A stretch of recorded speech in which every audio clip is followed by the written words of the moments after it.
Let's get some instant reaction now. The CEO of the Council of Small Business Organisations Australia, Luke Achterstraat, joins me here in the studio. At 3.75%, probably a little bit higher than you wanted. Definitely higher than what was requested on behalf of small business. We'd argue that a 2 to 3% increase in line with the RBA's target inflation band would be more appropriate at a time where inflation is sticky, but at a time where small businesses are struggling. The levy is really breaking. We've had huge increases to energy, rent, insurance costs, borrowing costs, a 5.75% increase in the award rate from last year.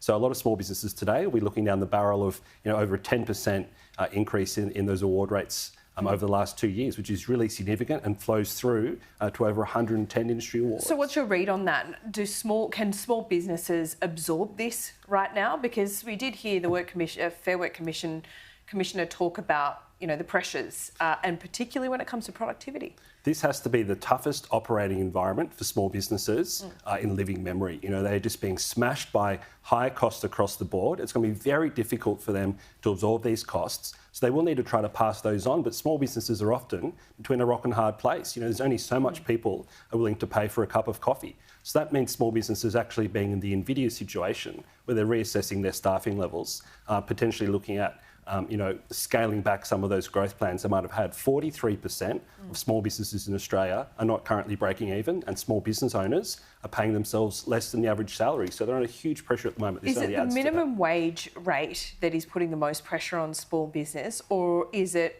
coupled with a lot of things? I mean, for example, you're more worried about the IR restrictions on small business rather than this decision today? Look, we're worried about the perfect storm of costs, and we're worried that there's not enough attention on what we call the cost of doing business crisis. So a lot of talk about the cost of living, but if you're a small business owner, you're feeling that in your home life, but you're also feeling that at the shop front as well. But certainly the cost and the process, you're right, of employing people. Yeah. So not just the actual wage rates, but the superannuation, the workers' comp, the payroll tax.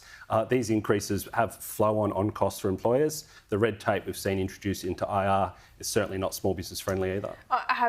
We will see the argument today, because we see it every year. There will be MPs that come out and say, well, this is more money in the pockets of minimum wage earners, so therefore they have more money to spend in small businesses like you're talking about. Do you buy that argument? Look, it's easy for MPs to celebrate increased wages when someone else pays for it. They're not paying for this. Small businesses are the ones paying for this. So I think the productivity conversation is the one that we really need to be having to make sure that these wage growth can be sustainable in the long run, and we can actually start getting some downward pressure on inflation, which is really what's eating away people's purchasing power at the moment. Well, we'll get an election pretty soon, so I reckon you'll get your wish of having those conversations. I'll be right in the spotlight, Luke. Thanks so much for your time today. Thank you.